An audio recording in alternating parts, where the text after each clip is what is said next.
दुश्मन को मारो कम, तड़पाओ ज्यादा। ये देश रहना चाहिए गैर बराबरी के खिलाफ इस लड़ाई में। नमस्कार, मैं हूं चित्रा त्रिपाठी और अब वक्त हो चला है जनहित का।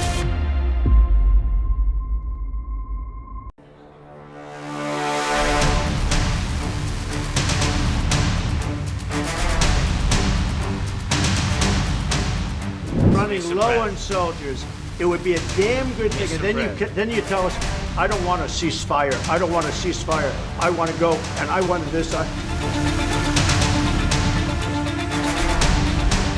We helped a lot, and we helped also with trade. I said, come on, we're going to do a lot of trade with you guys. Let's stop it. Let's stop it.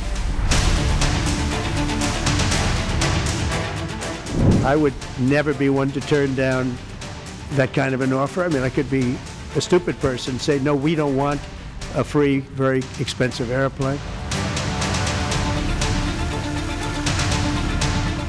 Oh, he's a much tougher negotiator than me, and he's a much better negotiator than me. There's not even a contest. Okay?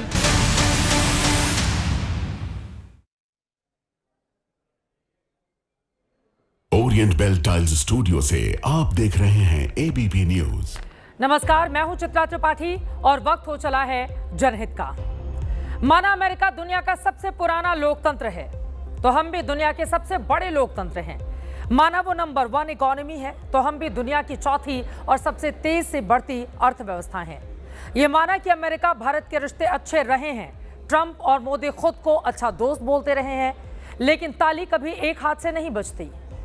दोस्ती और रिश्तों की ये कीमत तो नहीं होती साहब। ट्रंप साहब को समझाना बहुत जरूरी है कि किसी को सिर पर चढ़कर नाचने दे, ये कभी नहीं हो सकता। अमेरिका को अपने मुनाफे की पड़ी है, तो भारत को भी अपने 145 करोड़ लोगों का ख्याल रखना है। बुद्ध का देश है, लेकिन ये बखूबी जानता है कि कौन लोग स्वार्थी हैं, और स्वार्थ को पहचानना भली भांति आता है भारत को। भारत निभाना जानता है तो जवाब देना भी जानता है। दोस्ती और बिजनेस अपनी जगह है, तो फिर उसूल भी अपनी जगह पर है। वसीम बरेवली साहब का एक शेर है, उसूलों पे जो आंच आए तो टकराना जरूरी है, अगर जिंदा हैं तो जिंदा नजर आना जरूरी है। विदेश नीति की भाषा गोल जलेबी सी होती है, लेकिन मैं बहुत सरल शब्दों में आप तक पहुंचाने की कोशिश करने वाली हूं। प्रधानमंत्री नरेंद्र मोदी ने आज अमेरिका के राष्ट्रपति डोनाल्ड ट्रंप को साफ साफ संदेश दे दिया है कि भारत अपने लोगों का हित सबसे पहले देखेगा और कोई भी दोस्ती भारत के हित से बढ़कर नहीं हो सकती। आपको पता है कि अमेरिकी राष्ट्रपति ट्रंप ने भारत पर 50% टैरिफ कर दिया है। पहले 25% टैरिफ लगाया, फिर दूसरी बार इसे बढ़ाकर 25% और, यानी कि कुल 50%। ऊपरी तौर पर ट्रंप ये जता रहे हैं कि उन्होंने रूस से तेल खरीदने पर यह गुस्सा हमारे ऊपर उतारा है, लेकिन भीतरी झुंझलाहट इस बात की है कि भारत अमेरिका को अपने कृषि और डेयरी सेक्टर में क्यों नहीं घुसने दे रहा। ट्रंप के टैरिफ दादागिरी का एक एक धागा हम खोलने वाले हैं, लेकिन सबसे पहले आपको सुनाते हैं प्रधानमंत्री नरेंद्र मोदी ने अमेरिका का नाम लिए बगैर आज कैसे ट्रंप को दो टूक संदेश दिया कि दादागिरी नहीं चलेगी। भारत अपने किसानों के, पशुपालकों के और मछुआरे भाई बहनों के हितों के साथ कभी भी समझौता नहीं करेगा।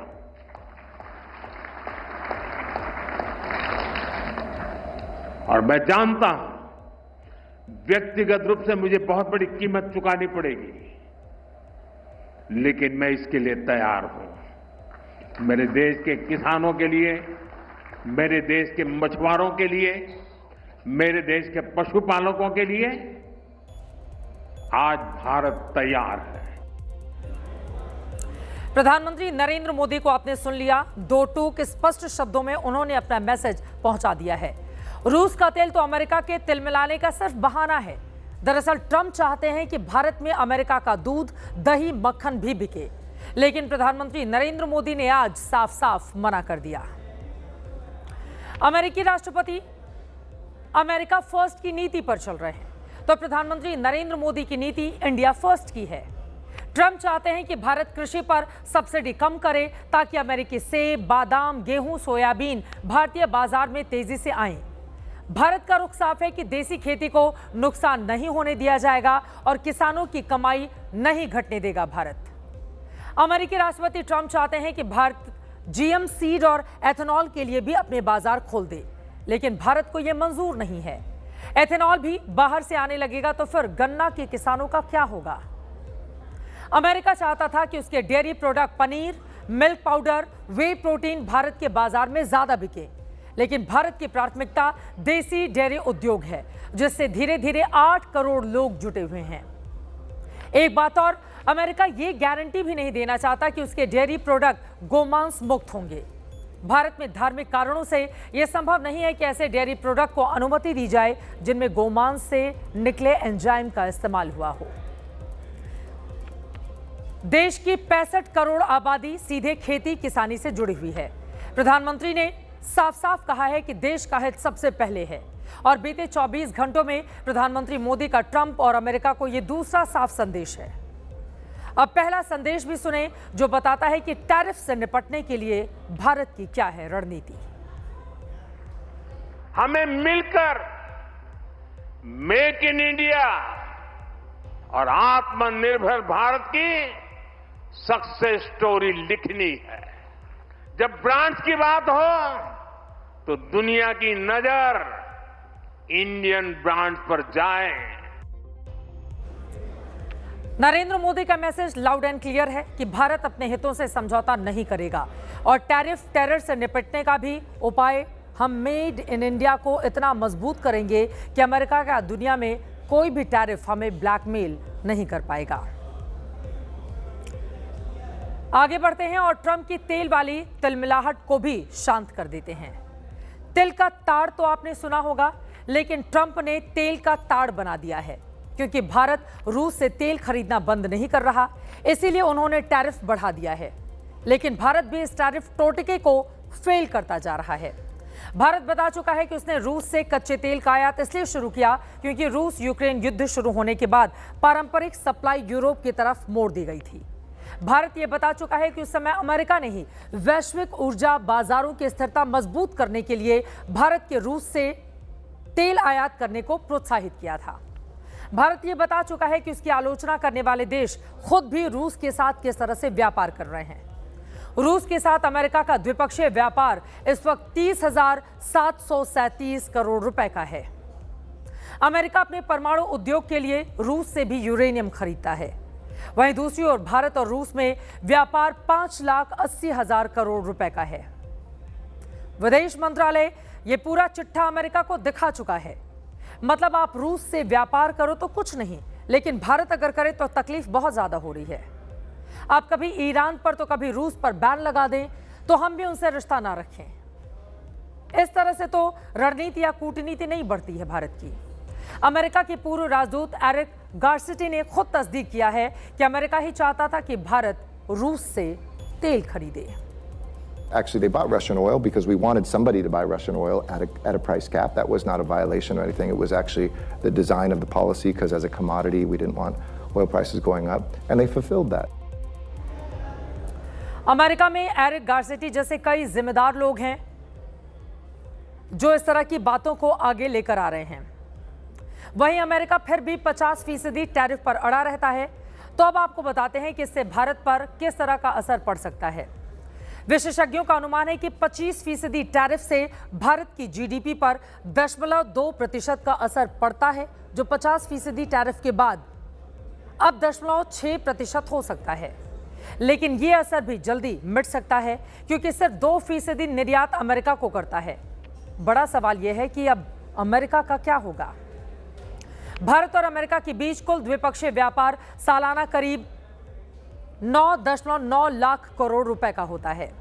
अमेरिका से आयात होने वाली चीजों में कच्चा तेल, रक्षा उपकरण, इलेक्ट्रॉनिक सामान प्रमुख हैं। वहीं भारत से निर्यात होने वाली वस्तुओं में कपड़े, इंजीनियरिंग सामान, जेम, ज्वेलरी, दवाएं शामिल हैं। अमेरिका के उपभोक्ताओं पर बोझ बढ़ेगा तो अमेरिका में महंगाई बढ़ सकती है। वहीं भारत की अपनी बड़ी खपत है, ऐसे में उपभोक्ताओं पर असर ना के बराबर रहेगा। जो अमेरिकी कंपनियां भारत से कच्चा माल मंगवाती हैं उनकी लागत बढ़ जाएगी, जबकि भारत के लिए ये अवसर के तौर पर नए बाजार में कदम बढ़ाने जैसा होगा। ट्रेड डील्स में अमेरिका को ज्यादा कठिन चुनौतियां आएंगी क्योंकि टैरिफ बढ़ाने की पहल उसने ही की है। वहीं दूसरी ओर भारत दुनिया के दूसरे देशों को आकर्षित करके अमेरिका के भ्रम को तोड़ सकता है। जैसे भारत ने हाल ही में ब्रिटेन के साथ फ्री ट्रेड डील की, वैसे ही और देशों के साथ करके अपनी भरपाई कर सकता है। भारत अपने किसानों के, पशुपालकों के और मछुआरे भाई बहनों के हितों के साथ कभी भी समझौता नहीं करेगा।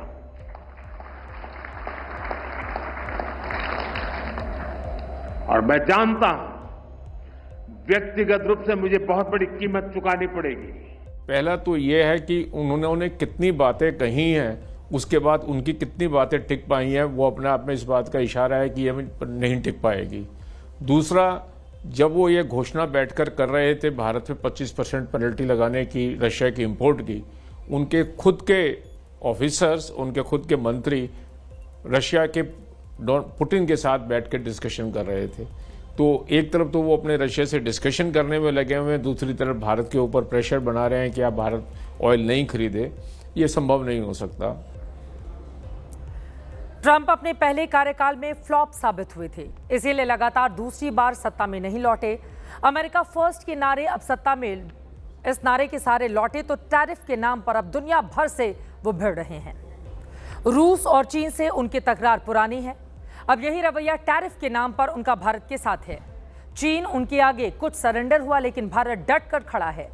खुद अमेरिकी एक्सपर्ट ट्रंप को ये चेतावनी दे रहे हैं कि उनकी हरकतों से अगर भारत, रूस और चीन साथ साथ आ गए तो फिर अमेरिका को ये दांव उल्टा पड़ सकता है। अमेरिका के पूर्व एनएसए जॉन बोल्टन ने कहा है कि ट्रंप की टैरिफ नीति से भारत का अमेरिका से भरोसा उठ सकता है और इसमें नुकसान है। अमेरिका की पूर्व राजदूत निकी हेली ने भी ट्रंप को यह कहा है कि चीन को खुली छूट देकर भारत जैसे मजबूत सहयोगी से वो रिश्ते नहीं बिगाड़े, लेकिन ट्रंप है जिनके ऊपर असर नहीं पड़ रहा। रूस भारत का सबसे पुराना और मुश्किल दौर का दोस्त है। चीन और भारत के रिश्तों में भी बर्फ पिघली है। राष्ट्रीय सुरक्षा सलाहकार अजीत डोभाल के बाद विदेश मंत्री जयशंकर भी रूस जाने वाले हैं। वहीं पीएम मोदी भी 6 साल के बाद चीन जाने वाले हैं और रूसी राष्ट्रपति पुतिन भी इसी साल भारत आ रहे हैं। जानकारों को आश्चर्य नहीं है कि ट्रंप के टैरिफ टेरर के चक्कर में कहीं नया वर्ल्ड ऑर्डर बन जाए और फिर अमेरिका बाद में पछताए। इसका नमूना ब्राजील के राष्ट्रपति लूला डी सिल्वा ही दे चुके हैं, जिन्होंने ट्रंप के टैरिफ की धज्जियां उड़ाते हुए कह दिया कि बात ही करनी है तो भारत चीन से करेंगे, अमेरिका से क्यों। Ustedes pensam vou ligar para comercial não, porque não quer falar. Vou ter a gentileza de ligar. Vou ligar para o primeiro-ministro Modi, vou ligar. दुनिया में इसे लेकर कोई भ्रम नहीं है कि डोनाल्ड ट्रंप अमेरिका की दादागिरी का दौर जिंदा करना चाहते हैं। इसके 2 नमूने दुनिया व्हाइट हाउस में देख चुकी है, लेकिन 2 देशों के राष्ट्रपतियों ने ट्रंप की दादागिरी पर डट कर जवाब दिया था। देखिए। Not playing cards. Right now you don't. We're You're playing serious, cards. Mr. President. Please, you think that if you will speak very loudly about the war, you He's can... not speaking loudly. He's not speaking loudly. Your country's in big trouble. Can I Wait a answer? minute. No. Can You've I done a lot answer? of talking. Our military. What about if, West if speaking? you didn't have You our invited military me- equipment, You invited if me you to didn't speak. have our military equipment, you give an airplane to the United States Air Force. Okay? The United States, not to me, to the United States Air Force.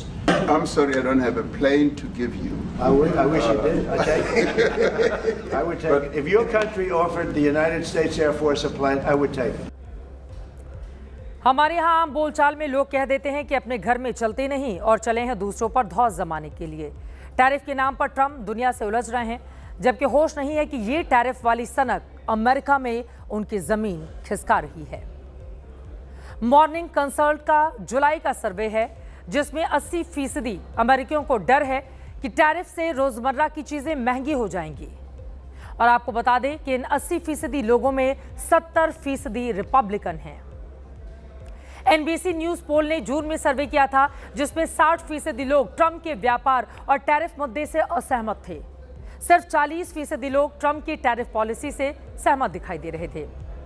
अप्रैल में Reuters, इप्सोसिस ने सर्वे किया जिसमें 73% Americans को डर था कि Trump tariff के बाद 6 महीनों में रोजमर्रा की चीजें वहां पर महंगी हो जाएंगी।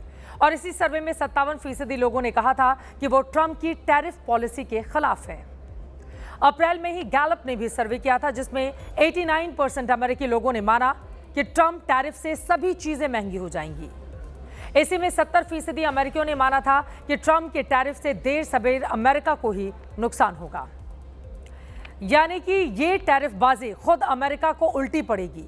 ये हम नहीं, खुद अमेरिकन्स कह रहे हैं और उन्हीं के ये तमाम सर्वे बता रहे हैं। हालांकि कुछ एक्सपर्ट की माने तो अगर इस हफ्ते ट्रंप और पुतिन की मुलाकात में रूस और अमेरिका के बीच डील हो जाती है और ट्रंप के तेवर बदल जाते हैं तो ये भारत के लिए रिकवरी हो सकती है। ये मुलाकात यूएई में हो सकती है। पुतिन ने आज ही कहा है कि ट्रंप से मुलाकात के पहले इस बातचीत की शर्तें तय करनी होंगी। संभव है रूस से डील होने पर ट्रंप भारत के खिलाफ टैरिफ को लेकर खुद ठंडे पड़ जाएं। फिर भी यहां ट्रंप का भ्रम दूर कर दें कि उनके टांग अड़ाने से भारत को दिक्कत होगी। भारत ये भ्रम कई बार उनका तोड़ चुका है। आपको याद दिलाते हैं और इतिहास के कुछ पन्नों को खोलते हैं। 1961 के गोवा मुक्ति संग्राम में अमेरिका पुर्तगाल से आजादी के विरोध में था, लेकिन भारत ऑपरेशन विजय से गोवा दमन द्वीप को आजाद करा लिया। 1971 के युद्ध में अमेरिका ने पाकिस्तान की मदद के लिए 7वां बेड़ा भेजा था। भारत ने रूस से मदद ली, पाकिस्तान को तोड़कर बांग्लादेश बना दिया। 1992 में रूस से क्रायोजेनिक इंजन डील के खिलाफ भारत पर बैन लगाया। भारत ने खुद का क्रायोजेनिक ऊपरी चरण का इंजन कम वक्त में बना लिया। 1998 में पोखरण परमाणु परीक्षण के बाद भारत पर कई प्रतिबंध लगा दिए। भारत पर बैन बेअसर रहे। 2008 में अमेरिका से परमाणु समझौता हुआ। 1999 करगिल युद्ध के वक्त अमेरिका ने सैटेलाइट तस्वीरें और जीपीएस डेटा भारत से साझा करने में देरी की थी। भारत ने अपनी सेना और सर्विलांस के बूते पाकिस्तान को करारा जवाब दिया था। अमेरिका ने कोरोना वैक्सीन निर्माण के लिए कच्चे माल के निर्यात पर बैन लगा दिया। भारत ने खुद वैक्सीन बना ली। सबसे तेज वैक्सीनेशन किया, दुनिया को हमने टीके बांटे। मतलब ये कि वो दिन चले गए जब अमेरिका धौंस दिखाता था, ऐंठ दिखाता था, दादागिरी करता था कि उससे मिलकर रहे बिना दुनिया का काम नहीं चल सकता। लेकिन अब बात उसके आगे बढ़ चुकी है और ट्रंप जो काम कर रहे हैं, खुद आगे आने वाले वक्त में उनको इस बात का पछतावा होगा। जनहित में आगे बढ़ेंगे और अब बात करेंगे लोकसभा में नेता विपक्ष राहुल गांधी की, जिन्होंने आज एक बार फिर से वोट चोरी वाले नैरेटिव को नई धार और रफ्तार देने की कोशिश की है। राहुल गांधी के मुताबिक इस देश में वोट चोरी हो रही है। ऐसे में सवाल यह है क्या वाकई वोट चोरी भी हो सकती है? इस आरोप में कितनी सच्चाई है? ये सच है या फिर शुद्ध सियासत? जवाब तो आसान है लेकिन देना बेहद मुश्किल, क्योंकि अगर आप ये कहेंगे कि वोट चोरी हो ही नहीं सकती तो मुमकिन है कि विपक्षी खेमा आपको सत्ता का समर्थक बता दे, और अगर आप ये कहेंगे कि हाँ वोट चोरी हो रही है तो संभव है कि आप विपक्ष के हिमायती मान लिए जाएं। लेकिन वोट चोरी के पक्ष में दलील देने वालों से एक सवाल जरूर बनता है कि अगर ऐसा ही हो रहा है तो फिर तेलंगाना, कर्नाटका, झारखंड जैसे राज्यों में बीजेपी बुरी तरह से चुनाव कैसे हार गई? हालांकि ये सवाल भी अब पुराना हो चला है। नया तो यह है कि आज राहुल गांधी ने करीब 71 मिनट लंबी प्रेस कॉन्फ्रेंस की। इस दौरान उन्होंने बाकायदा कुछ सबूतों के साथ वोटर लिस्ट में धांधली के आरोप लगाए। राहुल गांधी के मुताबिक वोट चोरी की पूरी कहानी उन्हीं की जुबानी आपको सुनाएं, लेकिन उसके पहले उनकी प्रेस कॉन्फ्रेंस के बैकग्राउंड पर आप गौर करें। राहुल के बोलने से पहले एलईडी स्क्रीन पर लिखा था वोट चोरी। इसके बाद फ्रेम बदला तो स्क्रीन पर नजर आई एक और मुख्य चुनाव आयुक्त ज्ञानेश कुमार समेत तीनों चुनाव आयुक्त की तस्वीरें और दूसरी ओर प्रधानमंत्री नरेंद्र मोदी और गृह मंत्री अमित शाह की तस्वीरें।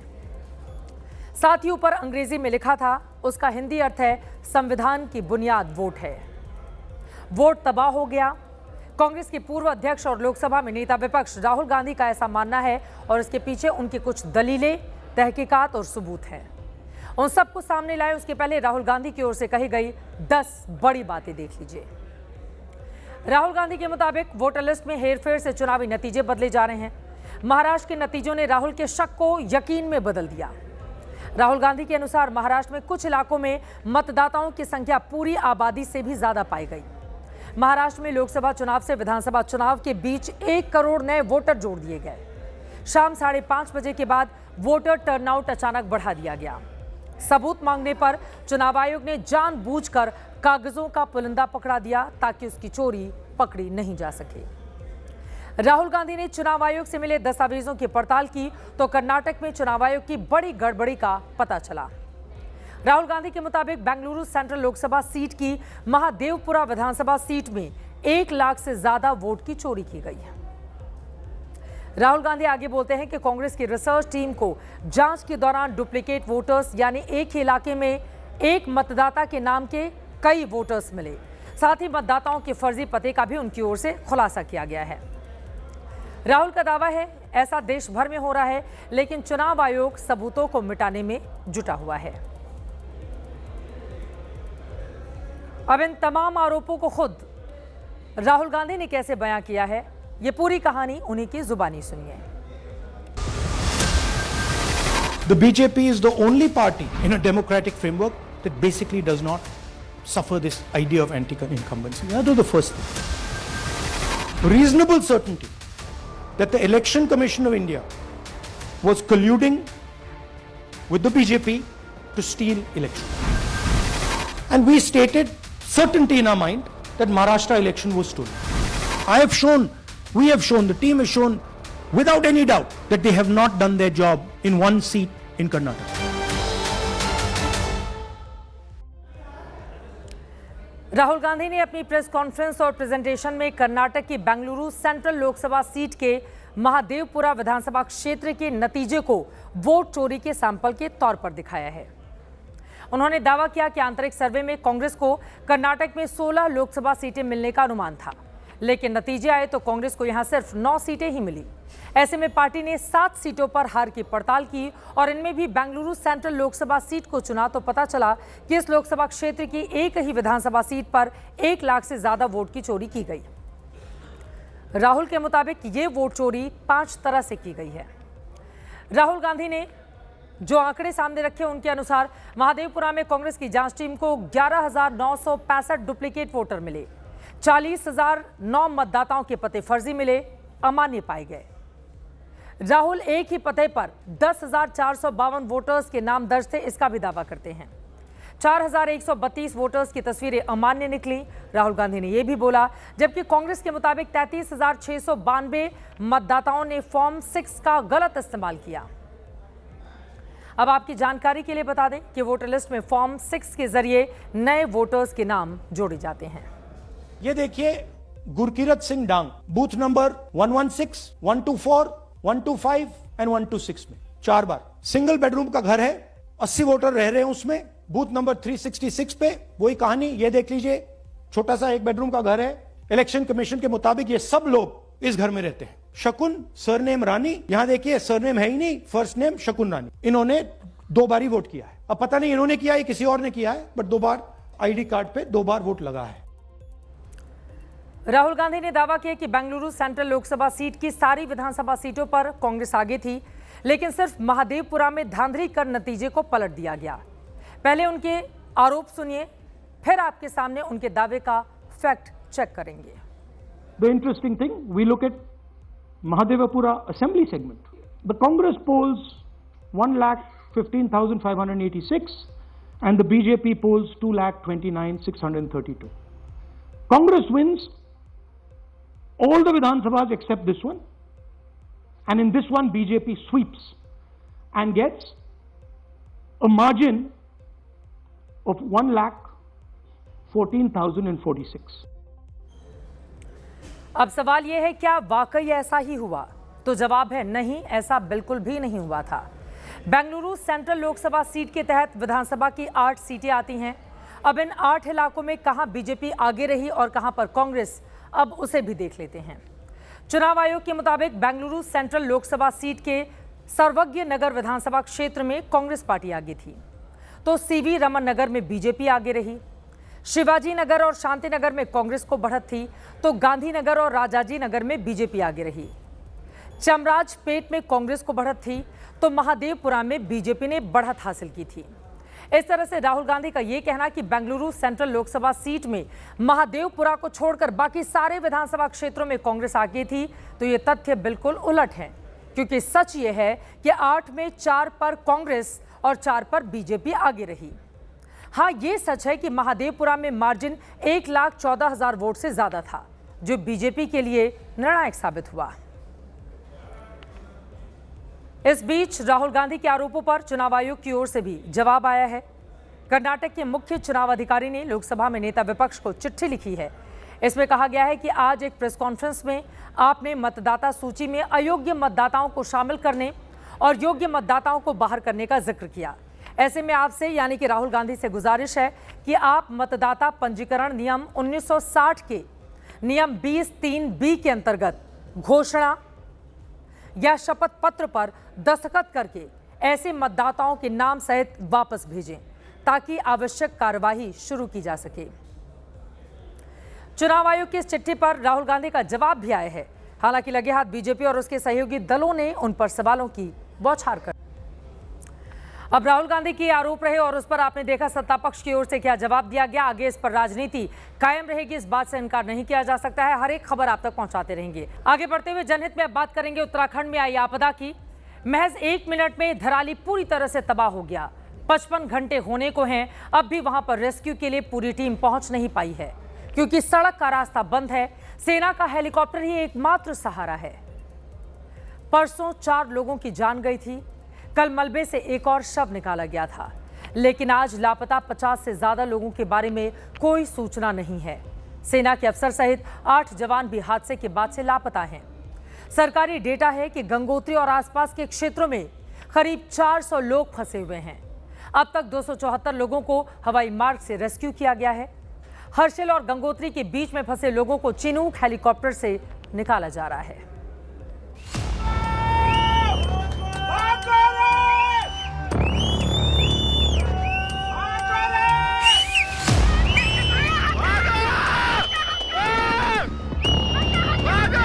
धराली में आई इस आपदा को 55 घंटे से ज्यादा बीत चुकी है, लेकिन इन 2.5 दिनों में धराली तक पहुंचना किसी चुनौती से कम नहीं है। हर्षिल वैली में मौजूद धराली का ये गांव मलबे के नीचे दबा है। मदद की गुहार लगा रहा है, लेकिन राहत और बचाव का काम सीमित संसाधनों में ही हो पा रहा है। धराली में जिस जगह पर आपदा आई है वहां पर रेस्क्यू टीम इसलिए नहीं पहुंच पा रही है क्योंकि उस जाने वाले रास्ते पर जगह जगह पर भूस्खलन हो गया है। इस वक्त हम उत्तरकाशी के भटवाड़ी गांव में मौजूद हैं, जहां पर करीब 300 मीटर सड़क धंस गई थी। अभी हेलीकॉप्टर यहां पहुंचा है और कुछ लोगों को लेकर के वहां से आया है, क्योंकि लगातार रेस्क्यू ऑपरेशन जारी है और ऐसे ऑपरेशन में बताया जा रहा है कि ये ऑपरेशन अभी और भी लंबा चल सकता है। 55 घंटे से आपदा से कर्रा रहे धराली में 55 किलोमीटर के दायरे में कुदरत ने पहरा लगा दिया है। गूगल मैप पर उत्तरकाशी गंगोत्री मार्ग की तस्वीरें आपके सामने हैं, जो ऊंची ऊंची पहाड़ियों के बीच भागीरथी नदी के समानांतर में है। धराली पहुंचने के लिए रेस्क्यू टीम उत्तरकाशी के लिए इसी रास्ते पर रवाना हुई, लेकिन सड़कों पर लैंडस्लाइड ने राहत बचाव की टीम को रोक दिया। भटवाड़ी, गंगनानी, कुमालती और हर्षिल में सड़क का मार्ग लैंडस्लाइड की चपेट में आ गया। कई और जगहों पर भी सड़क मार्ग बुरी तरह से क्षतिग्रस्त हो रखा है। आपदा प्रभावित धराली से करीब 35 किलोमीटर पहले पड़ता है गंगनानी। देखिए, सड़क की एक पहाड़ी को 2 दूसरी पहाड़ी की सड़क से जोड़ने वाला ये पुल अब साफ हो गया है। इस वक्त एबीपी न्यूज की टीम उसी गंगनानी ब्रिज पर पहुंची है, जो पूरी तरह से वॉश आउट हो गया है। और आप देख सकते हैं कि एसडीआरएफ की टीम यहां पर पहुंची है कि कैसे इस पुल को तैयार किया जाएगा, कैसे यहाँ पर काम किया जाएगा, इसका निरीक्षण किया जा रहा है। तक ये पुल तैयार नहीं होता है, तब तक धराली जाना पूरी तरह से असंभव है। गहराई कितनी है और पानी का जो बहाव है वो इतना तेज है कि यहाँ पर काम करना भी बहुत मुश्किल है। दोनों जो आपको छोर नजर आ रहे हैं, इस पर एक पुल बना हुआ था और वो पुल पानी के तेज बहाव में बह गया है। गंगनानी तक पहुंचने से पहले एबीपी न्यूज संवाददाता भटवाड़ी में फंसे रहे। भटवाड़ी में उत्तरकाशी गंगोत्री मार्ग का बड़ा हिस्सा लैंडस्लाइड से टूट गया। 24 घंटे से ज्यादा वक्त तक सेना रास्ते को ठीक करने की कोशिश करती रही, लेकिन कामयाबी नहीं मिल पाई। इस वक्त हम उत्तरकाशी के भटवाड़ी में मौजूद हैं। कल यहाँ पर जेसीबी के द्वारा काम किया जा रहा था, पहाड़ को काटा जा रहा था, लेकिन आप देख सकते हैं ये जो बड़े बड़े पत्थर हैं वो भरभरा कर नीचे गिर जाते हैं, यानी लैंडस्लाइड का खतरा लगातार यहाँ पर बना रहता है। और आप देखिए ये पूरी सड़क जो है वो तैयार हो गई थी, लेकिन आप देखिए ये सड़क फिर से धंस गई है, जिसकी वजह से जो यातायात मार्ग है वो अभी भी बाधित है। सड़क मार्ग को पुरानी शक्ल में लौटाना इतना मुश्किल था कि बीआरओ और सेना को धराली पहुंचने के लिए वैकल्पिक रास्ता तैयार करना पड़ा। वैकल्पिक मार्ग तैयार किया गया है पत्थर को काट के, और आप देख सकते हैं कि अब वाहन इस सड़क पर आपको जाते हुए नजर आएंगे। अब यहाँ से जो गंगनानी तक जाने का रास्ता है वो साफ हो गया है। अब जो सामग्री है, जो बड़े वाहन हैं वो आगे जाएंगे, और जो यहाँ पर एनडीआरएफ की टीम रुकी हुई थी, जो आईटीबीपी के जवान यहाँ पर रुके हुए थे, जो एम्बुलेंस फंसी हुई थी, वो भी अब आगे धीरे धीरे बढ़ती हुई आपको। उत्तरकाशी से एबीपी न्यूज संवाददाता मनोज वर्मा भी धराली गांव के लिए रवाना हुए, लेकिन धराली से करीब 85 किलोमीटर पहले ही मनेरी में उनकी गाड़ी आगे नहीं बढ़ पाई। ये धराली जाने वाला रास्ता है और कई किलोमीटर के बीच में जगह जगह पर इस तरीके से सड़क टूट गई है, जिसको प्रशासन ठीक करने का काम कर रहा है। यहाँ पर जो ये सड़क थी यहाँ वो धंस गई है, नीचे नदी में चली गई है, उसको अब सड़क को चौड़ा करने का काम यहाँ पर किया जा रहा है। जगह जगह पर इस तरीके से भूस्खलन हुआ है, जिसको ठीक करने का काम प्रशासन की तरफ से किया जा रहा है। धराली से पहले जगह जगह लैंडस्लाइड हो रखा है, सड़क धंस रखी है और इसी वजह से राहत बचाव कार्य में भी बाधा आ रही है। एम्बुलेंस और राहत सामग्री के वाहन आधे रास्ते में ही फंसे हुए हैं। रेस्क्यू ऑपरेशन के लिए जरूरी बड़ी मशीनें धराली नहीं पहुंच पा रही हैं। एनडीआरएफ और एसडीआरएफ की कई टीमें स्टैंड बाय पर हैं। फिलहाल Border Road Organisation Gangotri Uttarkashi राजमार्ग को युद्ध स्तर पर ठीक करने में जुटा है। यही वजह है कि रेस्क्यू ऑपरेशन जितने बड़े स्तर पर होना चाहिए था वो नहीं हो पा रहा है। सड़क मार्ग पर संकट से राहत बचाव का पूरा भार हवाई सेवा पर पड़ रहा है। धराली से सभी लोगों को हटा दिया गया है। रेस्क्यू ऑपरेशन की साझा टीम वहां मौजूद बड़े बड़े पत्थरों को हटा रही है, जिनमें 5 अगस्त को ना जाने कितनी जान लीन होगी। खबरों में आगे बढ़ते हुए बात करेंगे अब कथावाचक अनिरुद्धाचार्य की। पिछले कुछ दिनों से कथावाचक अनिरुद्धाचार्य विवादों में घिरे हुए हैं। उनकी बोली और शब्दों पर बवाल मचा हुआ है। देश के अलग अलग इलाकों में महिला संगठनों ने कथावाचक की वाणी के खिलाफ मोर्चा खोल रखा है। इस पूरे एपिसोड के दौरान अनिरुद्धाचार्य देश से बाहर थे और वहीं से विवादित बयानों की सीरीज जारी करते रहे। अब तक तो विवाद उनकी वाणी पर था, लेकिन बाबा की कहानी मारपीट और जोर जबरदस्ती तक आ पहुंची है। हुआ यह है कि कथावाचक अनिरुद्धाचार्य कल रात को विदेश का टूर खत्म करके दिल्ली एयरपोर्ट पर लौटे तो समर्थक उनका स्वागत करने के लिए पहुंचे थे। बाबा के विवादित बयानों को लेकर उनका पक्ष जानने एबीपी न्यूज की टीम भी एयरपोर्ट पर थी। हमारी रिपोर्टर अजातिका सिंह ने बाबा से उनका पक्ष जानने की कोशिश की, लेकिन इस दौरान उनके समर्थकों ने अजातिका के साथ बदसलूकी शुरू कर दी। एयरपोर्ट पर कल रात जो कुछ हुआ वो सब एबीपी न्यूज के कैमरे में कैद हुआ है। पहली तस्वीर, अनिरुद्धाचार्य जब गाड़ी में बैठकर जाने वाले थे, उस दौरान उनके समर्थकों ने अजातिका को सवाल पूछने से रोक दिया, धक्का मुक्की की कोशिश की। दूसरी तस्वीर में कुछ महिला और पुरुष समर्थकों ने घेर कर अजातिका को जोर से धक्का दे दिया। तीसरी तस्वीर में सफेद कुर्ते और धोती में माथे पर चंदन लगाए एक शख्स गुस्से में लाल आंख करते हुए हमारी रिपोर्टर अजातिका सिंह को मारने के लिए दौड़ता है। अगली तस्वीर में वही शख्स मारने के लिए चप्पल निकाल लेता है, अजातिका पर हमले की कोशिश करता है। ये चारों तस्वीरें एयरपोर्ट की हैं। महज 5 मिनट के भीतर ये सब ऑन कैमरा हुआ। एक रिपोर्टर को उसके काम करने से रोका गया, धमकाया गया, मारने की कोशिश की गई, उसके साथ बदसलूकी की गई। वो तो शुक्र मनाइए कि सीआईएसएफ के जवानों का, जिसने समय रहते अजातिका की वहां पर मदद की, नहीं तो कथावाचक के समर्थक अजातिका के साथ एयरपोर्ट पर ही मारपीट शुरू कर देते। किस कदर हमारी संवाददाता अजातिका को रिपोर्टिंग करने से रोका गया और बदसलूकी की गई, उसे अजातिका की जुबानी जानिए।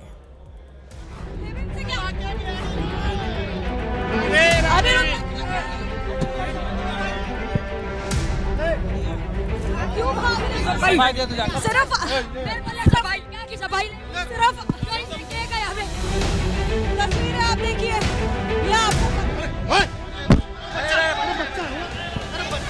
ये आप बदतमीजी देखिए, आपको मारपीट करते हुए ये जो भक्त है ये नजर आएंगे।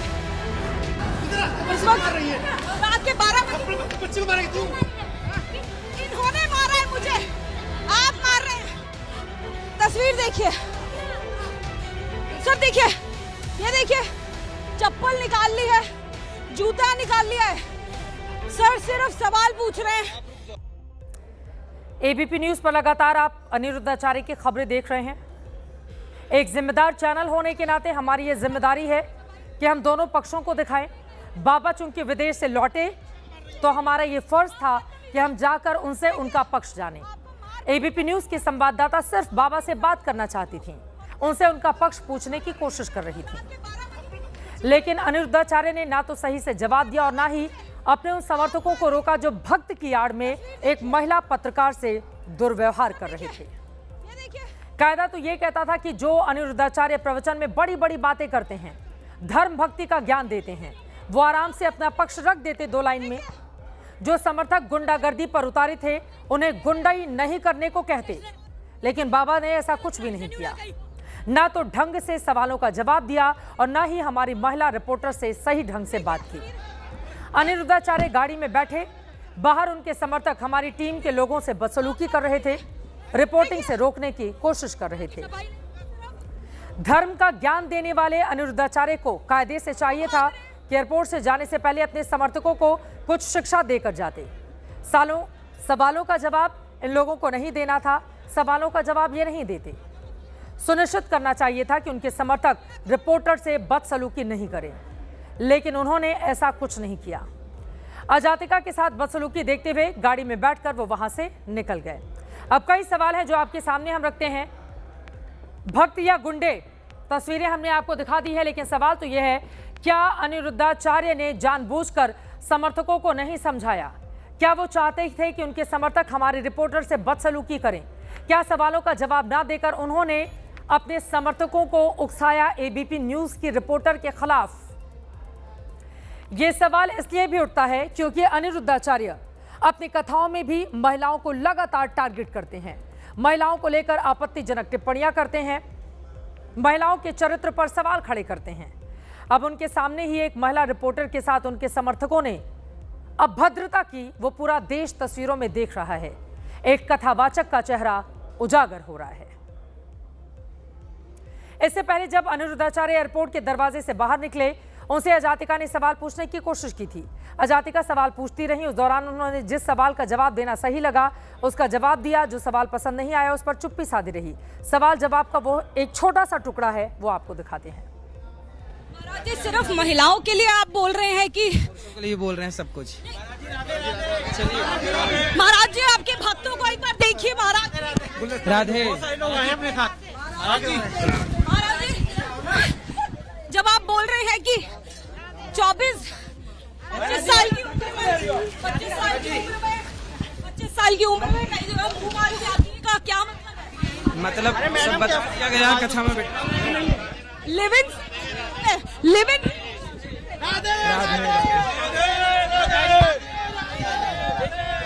दे दो। लिविंग से क्या?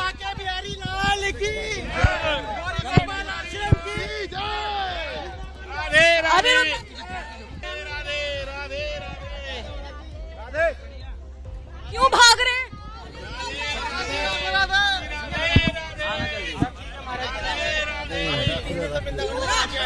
अच्छा,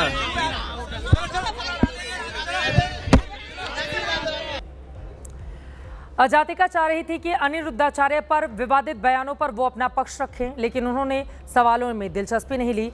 अजातिका सिर्फ अपना काम कर रही थी। उन्हें बाबा के समर्थकों ने रोका और काम करने नहीं दिया, उल्टा बदसलूकी पर उतर आए।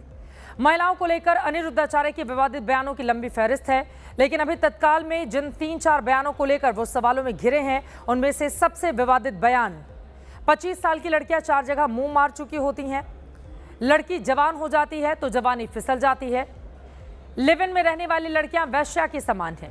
14 साल में शादी का पुराना रिवाज ठीक था। इन्हीं बयानों को आप में से बहुत सारे लोगों ने सुना भी होगा। हम भी अपने शो में इन विवादित बयानों को आप तक पहुंचा चुके हैं। इन बयानों पर आज उन्होंने मथुरा में अपनी सफाई देने की कोशिश की है।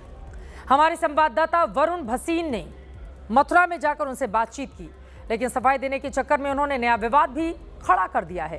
पहले अनिरुद्धाचार्य की सफाई सुनिए। सबसे पहले तो राधे राधे आपको, आप आए और आपने अपना समय दिया। देखिए, जो बात कही गई है ना, दोनों के लिए कही गई है, लड़का लड़की के लिए। मीडिया में आधी अधूरी बात चलाई गई, जैसा कि मैं आपको सुनवाना भी चाहूँगा। एक चीज़ छोटी सी आधी अधूरी बात चलाई गई कि लड़कियों को ही बोला अनिरुद्धाचार्य जी ने। मैंने लड़कों को भी बोला था, लेकिन ये सुनिए, एक मिनट, 10 लड़कों के साथ एक मिनट। आज के लोग क्या कर रहे हैं, पहले 10 लड़कियों के साथ लिव इन में रह लिया, 10 लड़कों के साथ लिव इन में रह, जो 10 के संग रह चुकी या रह चुका, वो एक मुंह मारना जाके उस लैंग्वेज को लेकर भी। लैंग्वेज ना गांव की भाषा है। गांव में नहीं बोलते सीधी भाषा, कहाँ मुंह मार के आए हो, ये गांव की भाषा, हम लोग गांव के हैं। तो जो गलत व्यभिचारी है, जो गलत है, उसे गांव में यही बोलते हैं, मुंह मारना। इसको गांव की भाषा में लीजिए। सब भाषाएं ना अपने देश में विविधता है, अनेक भाषाओं का सुख है भारत में, तो ये उसका है। अब अपने शाब्दिक गुनाह को कथावाचक अनिरुद्धाचार्य गांव की भाषा की आड़ में छिपाना चाहते हैं। एक तरीके से गांव के लोगों को इस विवादित शब्द के लिए गुनहगार बता रहे हैं। बातचीत के दौरान जब चरित्रहीन की परिभाषा का सवाल आया तो देखिए कुटिल मुस्कान से अनिरुद्धाचार्य ने कैसा जवाब दिया। अगर 21 साल की उम्र में एक लड़का और लड़की मिलते हैं, 24 में शादी करते हैं, तो क्या 3 साल वो चरित्रहीन थे? क्या 3 साल वो पवित्र थे, फिर उनकी आपस में शादी हो गई तो वो बिल्कुल सही हो गया? चरित्रहीन की परिभाषा आप लोग सब जान रहे हैं, अंदर से बताना नहीं चाह रहे हैं। एक तो महिला का मामला, ऊपर से मर्यादा जैसे मुद्दे का सवाल। धार्मिक कथा कहने वाले संत को संयमित और कायदे से गंभीर होकर जवाब देना चाहिए, लेकिन इतने संवेदनशील विषय पर अपने कुटिल मुस्कान से उन्होंने अपने मन के कुंठित विचार को जाहिर किया है। सवाल उनसे बाल विवाह और स्त्री पुरुष के रिश्तों पर भी हुआ। अब उसका जवाब सुनिए। हमने ये थोड़ी कहा कि नहीं आप शुरू कर दीजिए, हमने ये तो नहीं बोला कि आप अपनी बहन का ब्याह 14 साल में करिए, नहीं, हमने ये बोला कि हमारे बाप दादे ऐसा करते थे। ये भी तो नहीं पता कितनों की उस समय मर्जी से हुई हो, कौन चाहता हो कि 16 में उसकी शादी हो, कौन लड़की चाहती हो कि उसकी 14। ये इतिहास की बातें करते हैं कि नहीं? फिर तो हम अपने नाना, अपने दादा, प्राचीन भारत की बातें, यदि हमने बात की प्राचीन भारत की बातें यदि हमने की, तो आप ही बताइए, हमने ये तो नहीं बोला कि नहीं करना सही है या करो, हमने ये शब्द नहीं बोले। हमने ये बोला पहले होता था, अतीत की हम बातें कर रहे हैं, आप उस अतीत की बात को पकड़ के बैठ गए। महाराज जी ने बोला, आप गलत तरीके से बोल रहे हैं, चला रहे हैं उसको मीडिया पे। आप जिनके संग रहें उनसे ही विवाह करें। अगर नहीं करते हैं तो वो चरित्रहीन हो जाएगा, कोई भी, चाहे पुरुष हो या महिला। तो आपके हिसाब से वो चरित्रवान रहेगा? मैं तो आपके हिसाब से पूछ रहा हूँ, हम तो इस चीज दुनिया में सीख ही रहे हैं अभी, आप तो देखिए कथावाचक है। हाँ, तो वो अनुयायी हिसाब से क्या रहेगा, आप ही बताइए मुझे पहले। आपसे जानना चाह रहा हूँ, मेरे हिसाब तो तय ही नहीं हो पाए, मैं इतना छोटा हूँ। देखो, पुरुष हो चाहे स्त्री हो, वो पराई स्त्री और पराई पुरुष दोनों से बचे। यदि बचा है तो वो पवित्र माना जाएगा, नहीं बचा तो अपवित्र ही माना जाएगा। समाज में उनका कोई फिर मतलब क्या करे? समाज में तो देखो, रावण ने अपनी पत्नी के अतिरिक्त पराई स्त्री को देखा, सर्वनाश हुआ कि नहीं? इसलिए हमारे आपके पिताजी ने भी आपको सिखाया होगा, बेटा चरित्रवान बनना, सिखाया कि नहीं? फिर वही तो हम भी कह रहे हैं। हमारा मकसद किसी को ना तो बेवजह विवाद में घसीटने का है, ना ही किसी पर बेवजह सवाल उठाने का। अनिरुद्धाचार्य एक धार्मिक प्रवृत्ति के व्यक्ति हैं। देश विदेश में उनको करोड़ों लोग देखते सुनते हैं। ऐसे में वो जो कहेंगे उसका व्यापक असर है। वेद पुराणों में भी कहा गया है कि संत, महात्मा और धार्मिक व्यक्ति अपनी वाणी से ही श्रेष्ठ होते हैं। अनिरुद्धाचार्य ने जिस तरह के शब्दों का चयन महिलाओं पर टिप्पणी के लिए किया, वो कहीं से भी शोभा योग्य नहीं है। यही वजह है कि उनके खिलाफ शहर शहर आवाजें उठ रही हैं। आज उनके इलाके मथुरा से 2 खबर आई। पहली तो ये कि मथुरा की महिला वकीलों ने उनके खिलाफ मानहानि का मुकदमा दायर कराया है। दूसरी खबर यह है कि मथुरा में संतों की चेतावनी सभा हुई है, उसमें अनिरुद्धाचार्य के बयानों को गलत माना गया है। संतों की सभा में साधु संत उनसे नाराज हैं। और अब खबरों में आगे बढ़ेंगे। अब अनिरुद्धाचार्य आगे अपनी जुबान पर कितनी लगाम लगाते हैं, इस पर हमारी नजर रहेगी। लेकिन